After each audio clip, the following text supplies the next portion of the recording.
when we understand what trauma did to us, when we really understand what trauma did to us, there'll no longer be a sense of judgment, but self-compassion will naturally begin to arise. If you can see what that event or that experience did to you and the resulting behaviors that started to get activated as a part of that core belief that you made or that core decision that you made, you can see that part of yourself with compassion and understand that it was the event or the experience that began to unfold an entire narrative in your life, in my life, and in the life of others. Hello and welcome to today's episode. We're continuing our series on the healing journey, and we're actually getting into part 2 of how do we begin to address the core issues, the things that we actually need to heal as a part of the journey. Last week we talked about how do we treat the traveler on the journey, which is such a foundational key part of it. Because if we're going to heal, we actually have to understand what we're healing is our relationship with ourselves. Because the trauma and the pain that you've experienced in life, what it's done is it's broken and fragmented your relationship with you. And the healing journey is not about reaching some destination. It's about how do we begin to mend and heal how we talk to ourselves, how we treat ourselves, how we love ourselves, and ultimately giving ourselves the permission to love ourselves. Now, before we jump into today's episode, just a small favor I want to ask of you. If you've not yet subscribed to this podcast, I want to ask you to do that. It's going to do 2 things. It's going to let you know when new episodes come out. It's also going to broaden the reach of this podcast. So please just take a moment and do that if you wouldn't mind. Also, don't forget to take a moment to give it a thumbs up, to like it, as well as leave a comment. I'd love to hear your thoughts about how this episode and how this podcast overall is helping you in your journey. So let's dive in. How do we get to the core? That's what we're talking about. Well, the first thing is I think we need to understand the difference between a symptom and an actual core issue or a core belief that we have about ourselves. For example, one of the things that I've mentioned before is that for me, my drinking was not the problem. I thought my drinking was the problem, that I just needed to stop drinking. If I could figure out how to manage that addiction in my life, then everything would be good. So what I was doing is I was going through these cycles of weaning myself off, tapering down. So I'd stop drinking, but I wasn't addressing the issue.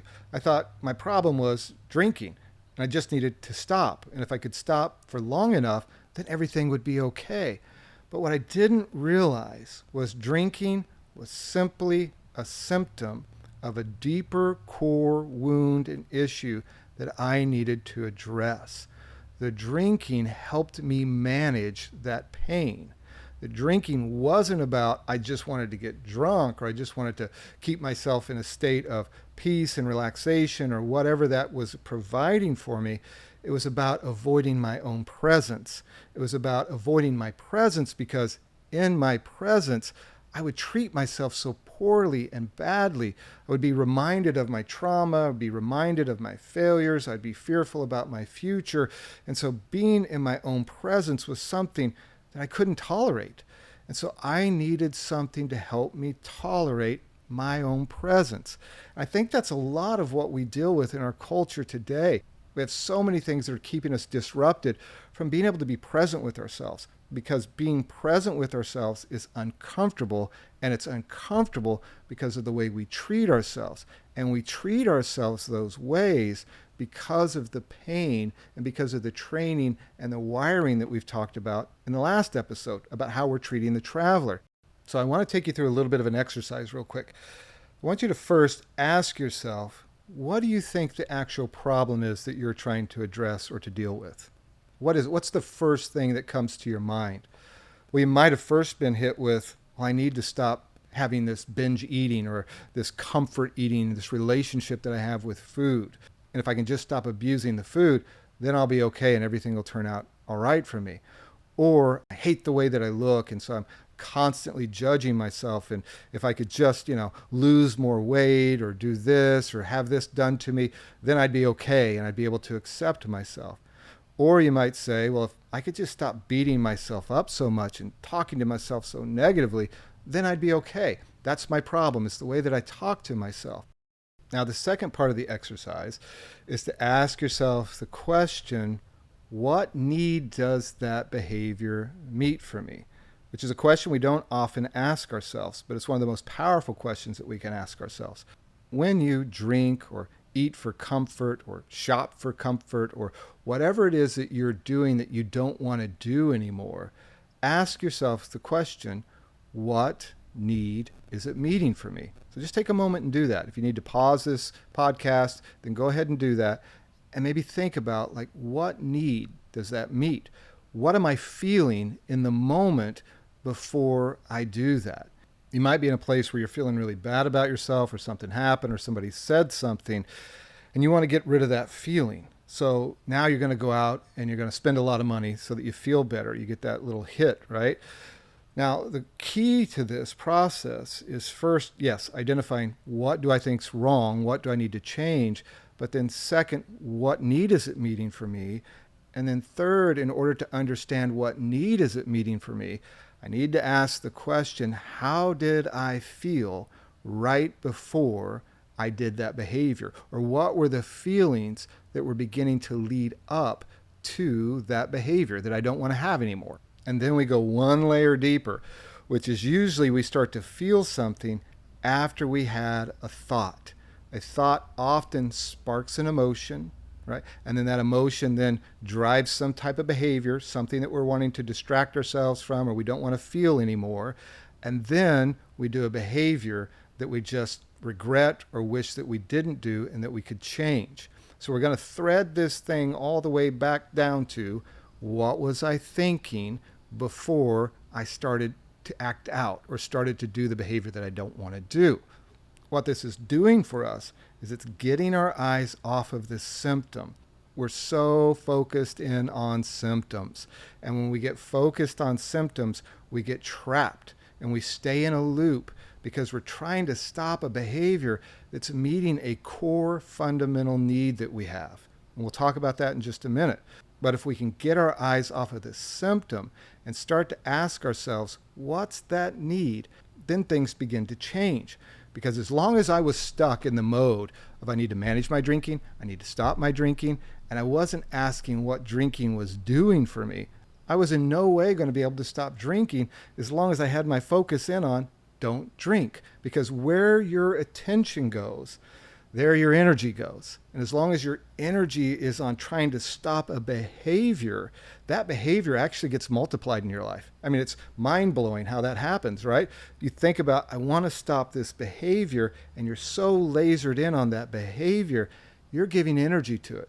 You're giving energy to the feeling of that behavior, the shame that keeps you stuck in doing that behavior. And so now that behavior has all of your attention.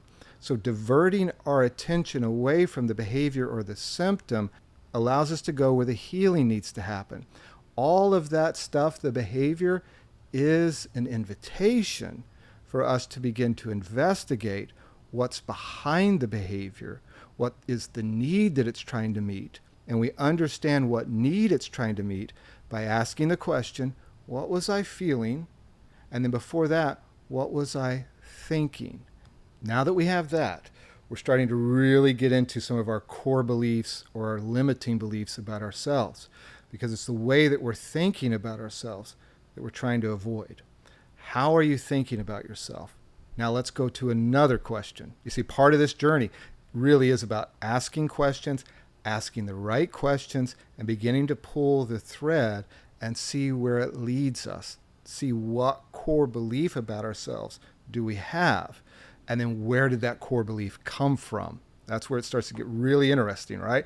So all of a sudden, now I've written down, what do I feel? What am I thinking right before I do those things? And then I can ask, when did that thought first show up in my life? When did I first think that there was something wrong with my body? When did I first think that my appearance was unacceptable? I got to say, a lot of times it comes from a parent.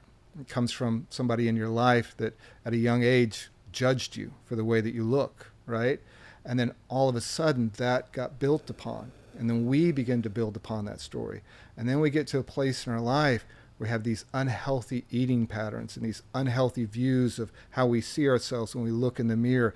And we can usually thread it back to a point in time or a voice that was in our head. But see, we get so focused in on, well, if I just could diet more, if I could just exercise more, if I could just look a certain way, then I'd be lovable and I'd be acceptable. So what we're trying to do is we're trying to get to that first origin story that told you that the way you looked wasn't acceptable, that in order to be loved and accepted, you needed to look different. You needed to be different. And so that has driven so many behaviors in your life, and you're trying to manage the behaviors. What we're trying to do is get to the place where we can heal that voice that showed up in our life and heal how we adopted that voice and we reinforced that voice and we chose relationships that would reinforce that voice in our life. So this applies to whatever the behavior is that's going on in our life. Could be workaholism. Like, when did we decide that being us wasn't enough, that we had to achieve, we had to prove ourselves? When did that first show up? Who brought that voice to us? Was it an unhealthy relationship? Was it in childhood? Whatever it is. But remember, we're getting our eyes off of symptoms and we're beginning to get curious and we're pulling the thread to find out, when did that experience happen to us that gave us that voice or gave us that core belief. Because I want you to think about this. Core beliefs come from experiences that we've had. We talk about how trauma is not what happened to you, but what happened in you. You made decisions. You made a decision about life. You made a decision about other people. And most importantly, you made a decision about yourself. Are you lovable? Are you unlovable? Are you worthy? Are you not worthy? Or whatever the core belief is. For example, you might struggle with choosing bad relationships. And in choosing bad relationships, you might have a core belief that you're unworthy of love and being treated kindly. So your behavior is that you're choosing unhealthy, abusive relationships. And you're focused in on the behavior, thinking, how do I choose a better person? Like, how do I not go be with somebody who's going to treat me so poorly? But that core belief, it's going to attract you to unhealthy partners. And it's also going to send out the energy that other people are going to pick up on. And so unhealthy people will start to be drawn towards you. Remember, core beliefs drive behaviors. And it's the behaviors that cause all this pain to happen in our life. And so that's why we get so focused in on stopping the behavior, because we want to stop the pain. But the behaviors don't just go away. And all we do is we just try to white knuckle them and try to manage ourselves. And there's so much pain in that as well. But if we can get back to the source to understand what is the core belief and where did that core belief come from? And what we'll find is that the core belief comes from the experiences that we've had, the way that we were treated, the voice or the narrative that got put in our head, and then the resulting decisions that we made about ourselves, about life, about others, that then cause us to choose certain pathways or certain relationships or certain behaviors. And for me, that's a very hopeful message, because it allows me to see that it's not that I'm bad. It's not that I have all these behaviors that then means I'm bad. It's what happened to me that allowed core beliefs to get ingrained in me. And then how are those core beliefs driving behaviors? And now how can I go back in and rewire and give myself a different core belief about myself? It gives me hope that there's something to work on versus I'm stuck because that behavior is me. That's not the truth. That behavior is not you. That behavior is coming from a place of pain. It's coming from a place of trying to manage something in your life that showed up in your life. And listen, it showed up in your life and you didn't ask for it to show up. You didn't ask to be abused. You didn't ask to be treated that way. You didn't ask to have that narrative. You were handed these things. You were treated these ways. This was something that was done to you. And when that was done to you, whether as a child or later in life in a relationship or whatever the experience, there were things that were done to you and you adopted these beliefs. Now, we'll often judge ourselves and say, no, it's just me. I'm just doing these things. But I'm pretty sure if you start to thread back when the behavior first started to show up, what were the decisions that you made about yourself? Why do you believe that about yourself? You'll find some experiences and you'll find some voices that were the origin of that. And then that's where we want to start to do the work to heal. So much of this work about identifying and separating behaviors from core beliefs or core issues, things that we need to heal, is once again about developing self-compassion. Because as you can look at that part of yourself that didn't ask for that treatment, that didn't ask for that trauma, that didn't ask for that pain, and you can begin to love that part of yourself and stop saying things like, well, I did deserve it because I chose that relationship. Well, there is a part of you that wound up choosing that relationship because of the way that you were trained to believe that relationships work, to believe what you're worthy of in a relationship. And threading it back to that and to see that little girl, a little boy who experienced things that got wired in a way that causes these behaviors to show up, and to see that part of yourself with compassion can change everything. You know, one of the posts that I put on Instagram that really has resonated with so many of you and so many people who see this post, it's this, that when we understand what trauma did to us, when we really understand what trauma did to us, there'll no longer be a sense of judgment, but self-compassion will naturally begin to arise. If you can see what that event or that experience did to you and the resulting behaviors that started to get activated as a part of that core belief that you made or that core decision that you made, you can see that part of yourself with compassion and understand that it was the event or the experience that began to unfold an entire narrative in your life, in my life, and in the life of others. So please try to not be frustrated or so hard on yourself that you have these behaviors. It's natural that you have these behaviors. It's natural that you have those core beliefs. It's natural that these things are coming from those unnatural experiences that we had. But as long as we're distracted with a behavior, which is kind of a red herring, and we're always over there, we'll never take the time to look inward and get deep and to find out what happened to us, not what's wrong with us. Going into the experiences that we've had, we will find that those are both the barriers to loving ourselves and also the gateway or the doorway to finding healing. No longer avoiding them, but looking at them and saying, this experience became a barrier to my love, to my health, to my happiness. And addressing it is also the gateway or the doorway to the life that I want, the love that I want, the healing that I want. So let's go ahead and start bringing this all together around this exercise and how it's helping us get our eyes off of just the symptoms and beginning to discover the core beliefs that were given to us as a result of the experiences that we've had. So the first thing that we do is we address what behavior. What do I want to change? What behavior do I not like in my life? I know that sounds counterintuitive, but in the beginning, that's almost all that we can see. That's almost all that we can address. So we start there. What is the behavior? What do I want to change? Then asking ourselves, what does that behavior do for me? What need does it meet?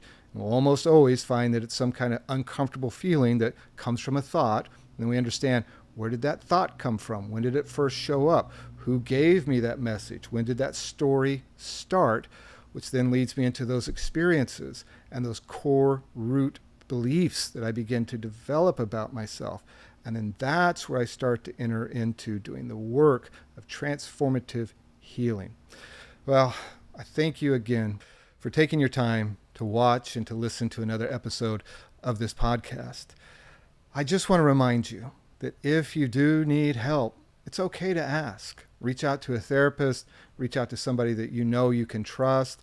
And then I also do want to mention that I have resources that might be helpful for you. You can find those at jerryhenderson.org. You can also reach out to me on Instagram at Jerry A. Henderson.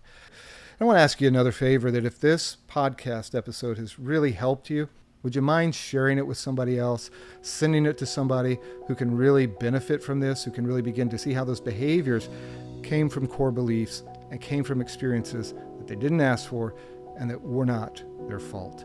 Thank you, and remember, as always, you are worthy of your own love.